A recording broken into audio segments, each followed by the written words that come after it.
கருவறைதான் மனதால் நானும் அன்னையே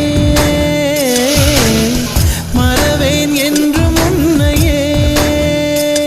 நான் பாலைவனத்தில் விதை போல் நீ பருவம் தந்த மழை போல் என் காதல் செடியில் பூவும் பூத்ததே.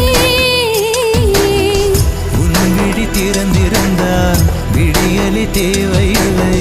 உன்னை நான் துறந்திருந்தால் உயிரது சொந்தமில்லை. இத்தனையும் இனி கிடைக்குமா?